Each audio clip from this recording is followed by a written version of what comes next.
Dumako ngayon ho tayo. Saan? Naku po, sakit na naman. Maiinis na naman yung mga DDS dito. May ibabash na naman silang bago, mga kababayan. Bakit ho? No? Jesus is Lord endorses 5 senatorial bets, no, for election 2025.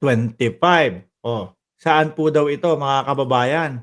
Nako, siguro ine-expect ng mga DDS na i-endorso sila ni Brother Eli. Tama ba, Eli? Ano? Brother Eddie po, mga kababayan. Ayan, si Brother Eddie. No? Istorya ng GMA Integrated News. JIL. Jesus is Lord. Endorses 5 senatorial bets for election 2025. Mga bossing, tingnan natin kung sino po yung kanyang mga ini-endorso. No? The Jesus is Lord Church has endorsed 5 senatorial candidates for the May 2025 election. In a state of JIL has backed the following senatorial candidates. Manny Pacquiao, naku, tingin ko talaga makakapasok si Pacquiao. Hindi naman nawawala sa top 12 yan, mga bossing. Ako, ibinoto ko yan. Si dating Senador Manny Pacquiao. Wag lang sa pagka-presidente, no? Okay ako doon sa hanggang sa senador, si Senator Manny Pacquiao. Dahil habang pinapanood ko dati yan, may nasasabi ko pa ako, naku, magaling pa to si Pacquiao kaysa doon sa ibang mga senador eh. Oh. Sumunod si Tito Soto, Vicente Tito Soto, the third, mga kababayan, alyansa na naman. No, si Pacquiao, alyansa. Si Tito Soto, alyansa. Si Pia Cayetano, alyansa. Si Ping Lacson, alyansa. At isang kakamping, si Kiko Pangilinan, mga bossing. Ay, bakit ganun? Walang padapa. Nako. Magagalit na naman yung mga DDS nito, no? Yung mga kasulid, sasabihin na naman, ako, wala naman kayong miyembro, kakaunti lang kayo. Dito, sa binanggit po, no, na sinusuportahan po ni Brother Eddie, mga kababayan, isa lang po yung hindi ko isinama dyan, si Pia Cayetano, mga bossing, no? Pero Pacquiao, Soto, Ping Lacson, Kiko Pangilinan, ibinoto ko din ho, mga kababayan. No? Mark Gamboa, ayan, ibinoto ko ho yan, mga bossing. Yung kaibigan ko na si Congressman Bosita, sino pa ba? Si Heidi Mendoza, yan po yung mga binoto natin, mga bossing. JIL said it has adopt a set of stringent criteria root in Christian values, no? JIL said it has adopt a set of stringent criteria rooted in Christian values. Bakit sila Bato de la Rosa ba? Si Bam Aquino, yan, sinama ko ho, mga kababayan. Ang isa lang sigurado ako sa inyo na wala akong sinama, doon sa padapa po, doon sa PDP. Mga bossing. Mr. G, nakapag-subscribe na. Salamat po. No? Bakit kaya? Ano ba ugali ng mga padapa? Ang naririnig ko lang naman kasi pag nangangampanya yung mga yon, bring him home. No? Pag naririnig ko, yung mga yon, bring him home. Si Abalos, sinama ko baka sabihin nyo, hindi ko kasama.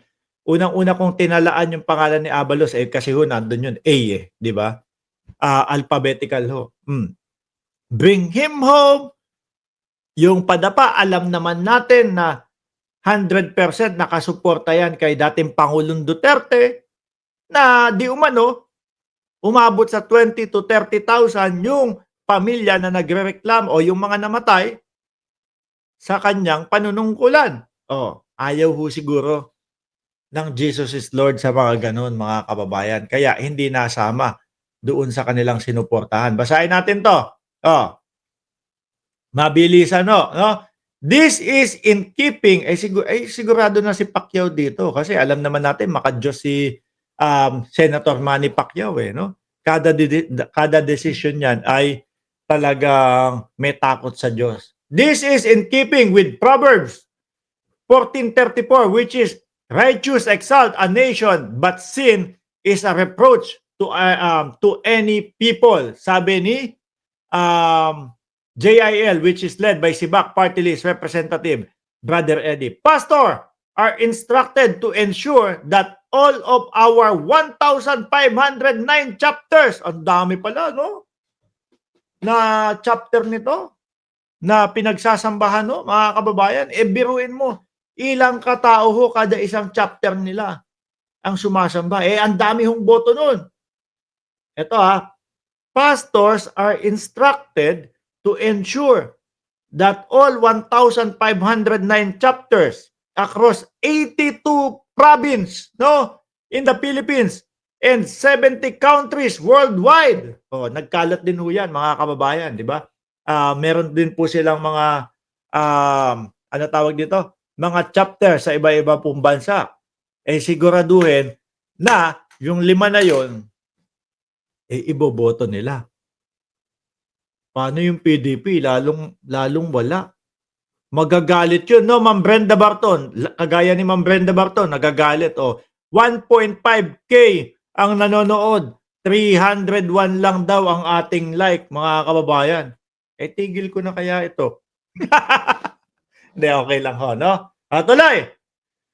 I am humbled by the endorsement of JIL and Brother Eddie. No, I will continue to fight for the poor, defend the truth, and serve the Filipino people with integrity. Eh, sino pa po ang nag-endorso kay Senator Manny Pacquiao? Dating Senador Manny Pacquiao, mga kababayan. Isa din po si Atty. Leni Robredo, mga bossing. Inendorso din po si Manny Pacquiao. Tayo naman po, dito sa side natin, sa sumusuporta sa gobyerno ng Pilipinas, ang ibinoto naman po natin doon sa mga kakamping. Ako po, nagsasalita po ako para sa sarili ko, no? Ibinoto ko po si Kiko Pangilinan, no? Dahil gustong-gusto ko yung pakain para sa mga estudyante, no? Huwag sanang maulit. Tingin ko hindi naman eh.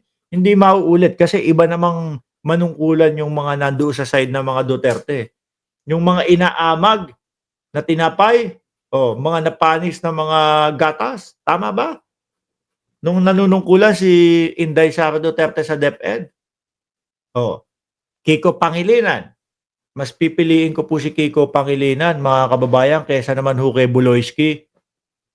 Di ba? Mas pipiliin ko naman po yung Kiko Pangilinan, mga kababayan, kaysa ho doon sa Philip Salvador. At lalo na, mas pipiliin ko yung Kiko Pangilinan kaysa ho kay Batoski, kay Tobats, mga bossing. Di ba? Tayo naman bumoto tayo doon sa mga kakamping, Pangilinan at Bam Aquino. Tapos si Heidi Mendoza. Diyan sila naiinis eh. Yung mga DDS, diyan ho sila nagagalit, nabubwisit, mga kababayan. Bakit to? Eh kasi tingnan nyo naman, lagi ho nilang sinasabi, sila ho ay palakas ng palakas. Pero minsan iniisip ko, ano kaya yung sinasabi nitong mga to na palakas sila ng palakas? Eh samantalang, kakaunti ho sila. Pag may mga patawag sa mga pa-EDSA nila, 30 ho sila. Di ba?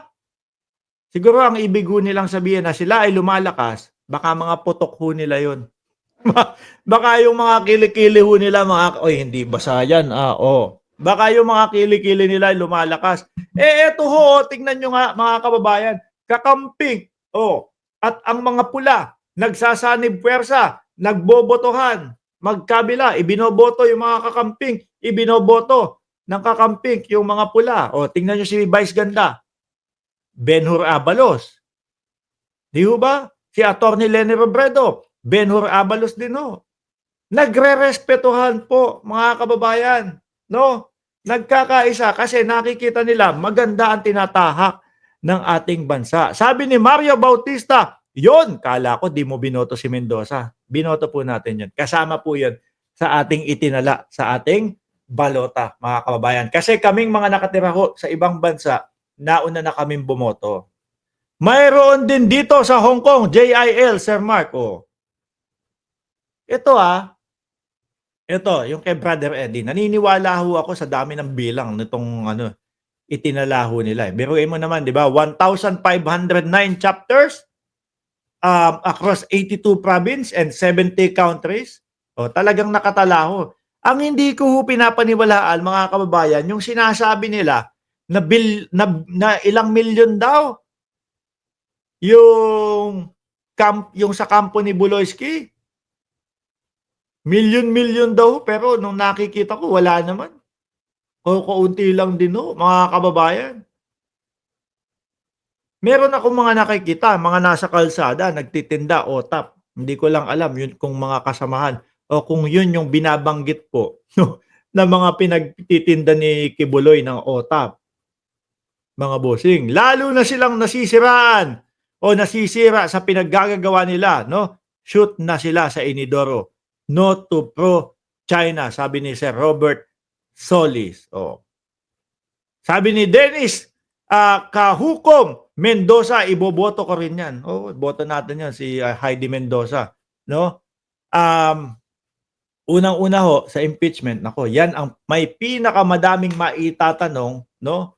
Pag naging judge ho yan sa impeachment ni Inday Sara Duterte, mga kababayan. At syempre ho, wag lang din tayong boboto ng basta-basta na porket porket po kumbaga makakatulong na ma-impeach si Inday Sara Duterte, iboboto na natin. Dahil baka yung iba dyan, no? Baka mga makabundok.